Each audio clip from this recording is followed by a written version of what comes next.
Okay, so here we have a mirror. Just gonna pitch everything. I don't think the Mortal Coil is necessary since it's, I don't know, we just don't have things to Mortal Coil. We both want to be tapping as much as we can. So really we just want to look for the plot twist so that we can beat our opponent to the punch.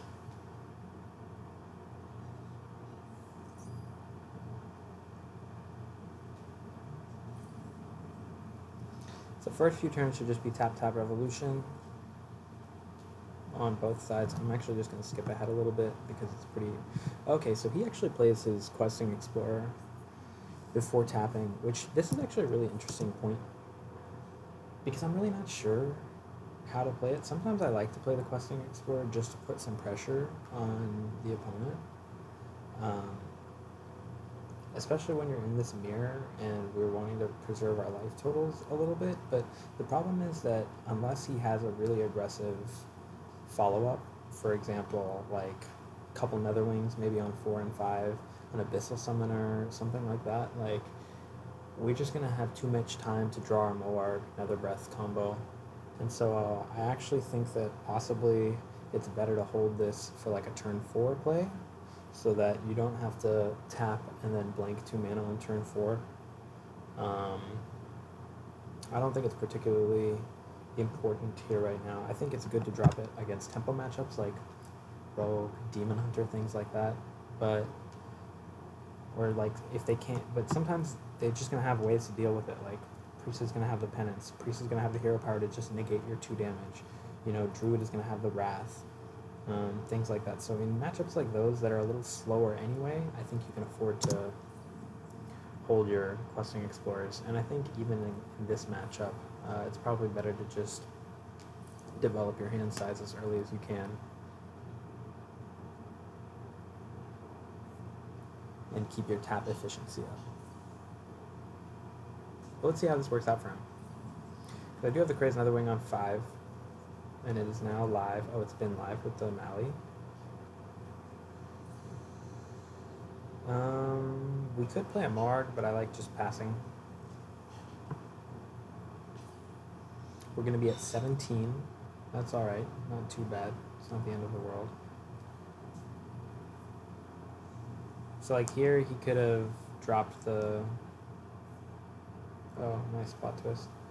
Here he could have been dropping his Questing Explorer here, but maybe because he has the plot twist, he always wants the plot twist instead. So it makes more sense for him to drop the Questing Explorer. Okay, that's a worthwhile consideration to be aware of.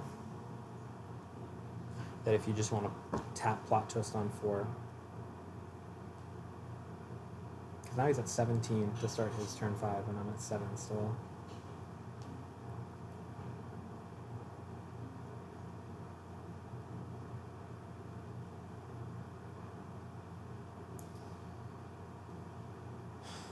Let's see how he deals with this. Dark Skies, okay. The cleanest way. Okay, and I like this. Just keep the pressure up. Just keep applying pressure because he's so much farther ahead of us with his plot twist. We are nowhere near seeing a plot twist. His quest is getting completed. Oh, I thought he was already at 17, so now he's only now at 17. He needs a second plot twist. Or sorry, he needs a second Dark Skies in order to deal with this along with a coil. I'm actually not sure he even has 10, so I don't think he could deal with this with just the coil. So maybe he just has to do this, and now we're getting 9 into his face.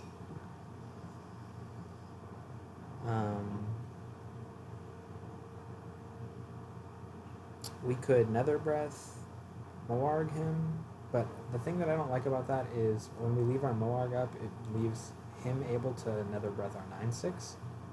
Right now he still has to put 5 into the 9/6 and Mortal Coil it, so we're still getting the 9 upstairs. Maybe we just don't have to deal with his Crazy Netherwing at all. Or maybe we can even develop our own Crazy Netherwing. Although I don't think I like that because that puts our guy at 3 and there are just too many ways for him to clear a 3 health minion. So I think we definitely want to go upstairs. We definitely want to put him to 15. It feels nice to put him to 15.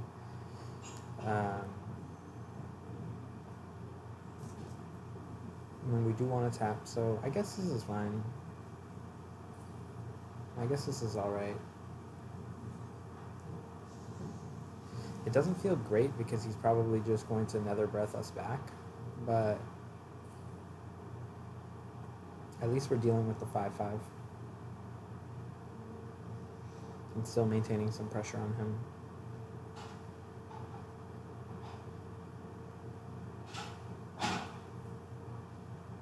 Wow.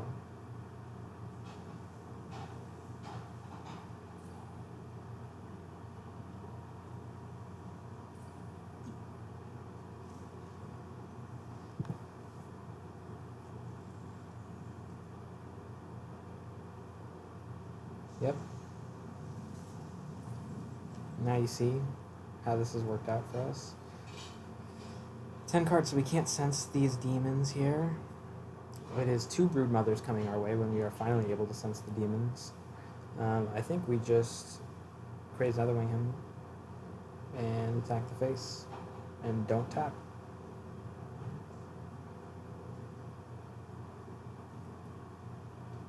We could Craze Netherwing, sense demons, but then we're going to be overdrawing a card. We will be at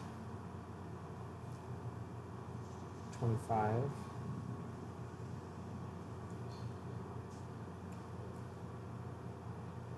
I think this is fine. I don't really want to Rain of Fire if we tap, so this is probably okay to just pass here, like this.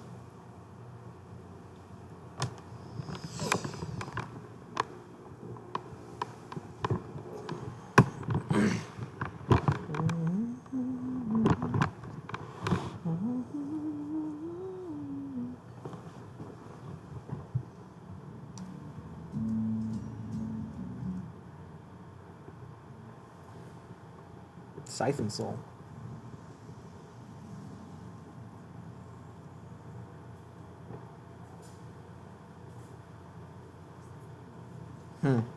That's quite nice.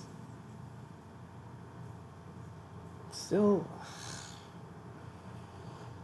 gosh, we're nowhere near completing our quest.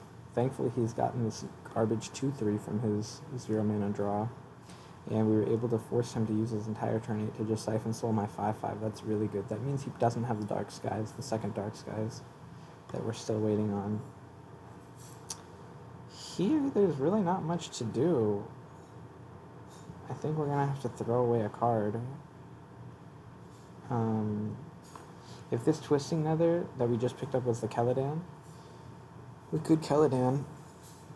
I guess we're just sensing the demons at this point because we just want to draw a plot twist. We're tired of not drawing plot twists. I don't know if I love this. I don't know if I really agree with this too much, but it's better than nothing, and at least gives us a 4/6. And he just spent his Siphon Soul. He just spent one of his Dark Skies, so I think we have a decent read on him not being able to deal with the 4/6 too efficiently. So I think I actually do like this play because we really don't have much else to do, you know.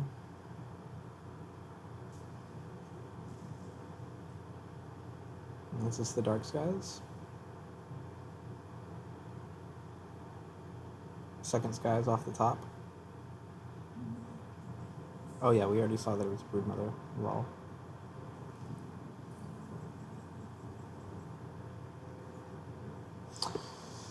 Oh, this is interesting. We can Rain of Fire Alexstrasza him and clear the board.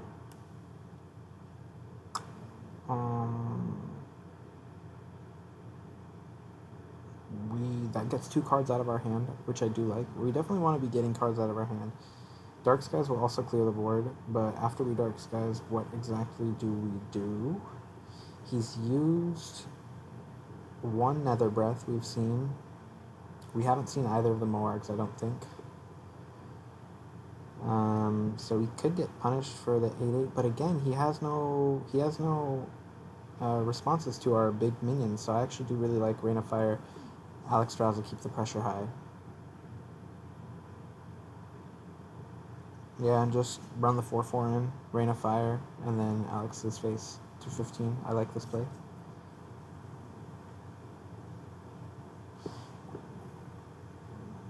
Oh.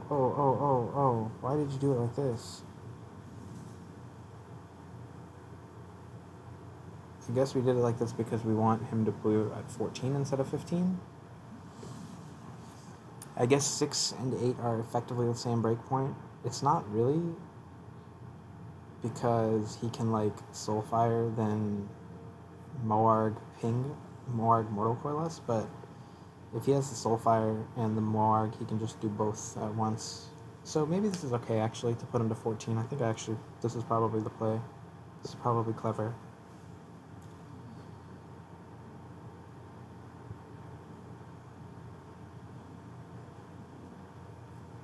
Yeah. I mean, that's the problem with Alexing early.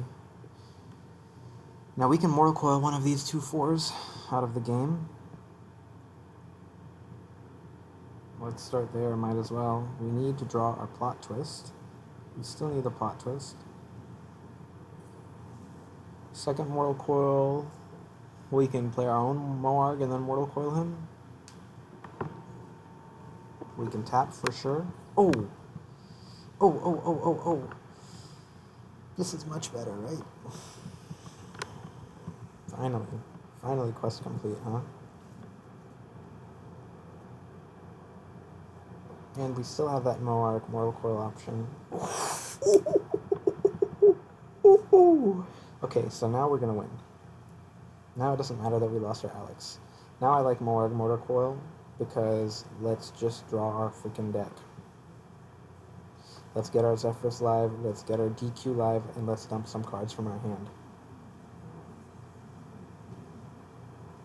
Nice. Nice. So Nether Breath is 9, Soulfire is 9, Soulfire is 9. That's 27 we have. As long as we don't lose one of the Soulfires, of course.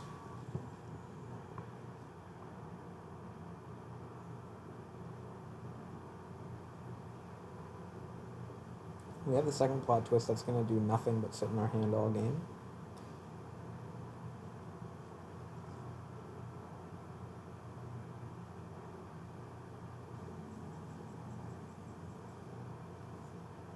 So we are 1 off lethal right now. I guess we just DQ.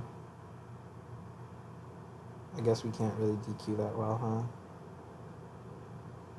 Maybe we just DQ for 1? I really don't want to Soulfire. I can't risk losing the Mally. We lose the game if we lose the Mally. So the question is, do we want to DQ for 1? Do we want to Questing Explorer, tap, and then possibly just have to Dark Skies? Maybe we just Dark Skies to start so that we can get it out of our hand. The problem is these Nethers are sitting here forever. This Plot Twist is sitting here forever, and these Soulfires are sitting here forever. So we have 6 cards, including the Mally, that are never going to move. I think we have to just Dark Skies. 3 mana Dark Skies right now. Since we have the 0 mana Dark Skies, it's fine.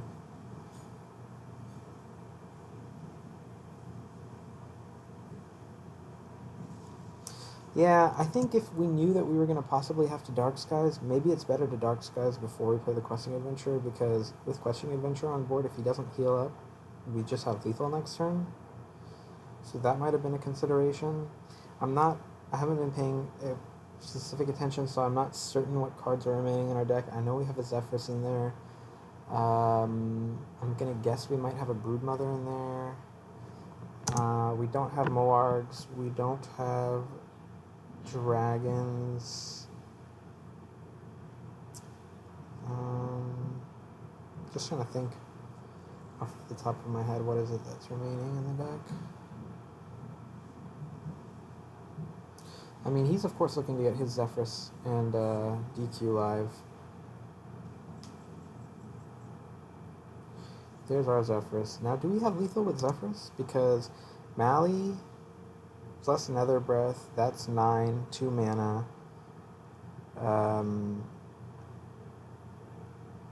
Zephyrus would give us...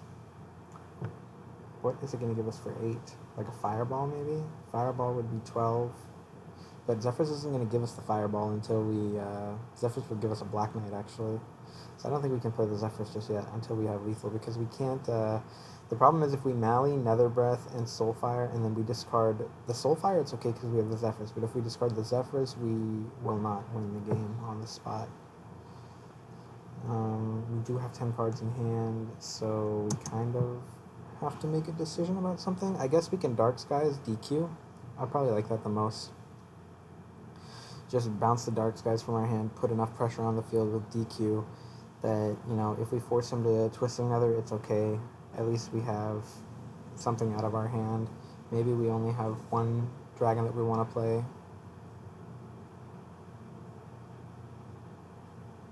I don't think we have guaranteed lethal here.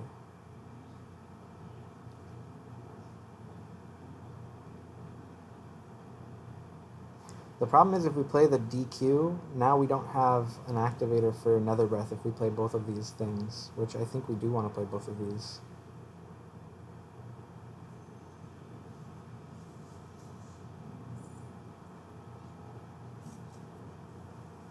Yeah, Rain of Fire or Drain Life will be fine. Maybe it's Drain Life, just because it doesn't damage our hero. The last thing we need is for him to put us under 6 somehow. Maybe we're supposed to keep that dragon. Oh, actually this is fine because this gets us a dragon anyway, right? So we are now at 10 cards. As long as one of these connects with the face, we win the game. Wow, and he doesn't have the full board clear. Oh no, come on, dog. Oh, come on, dog.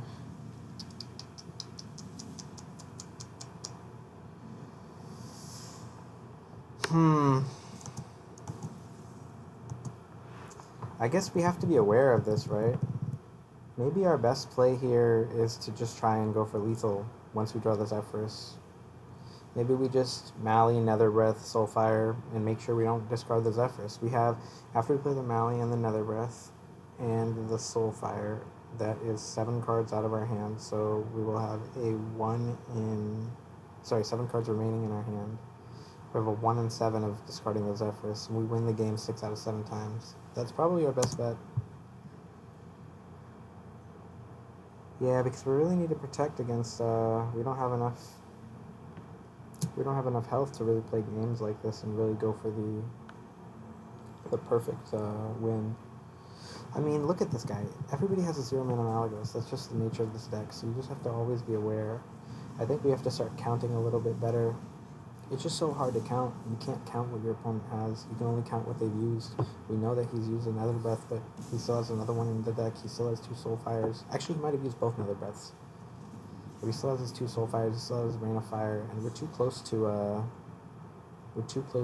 lethal range at 15, 18 health.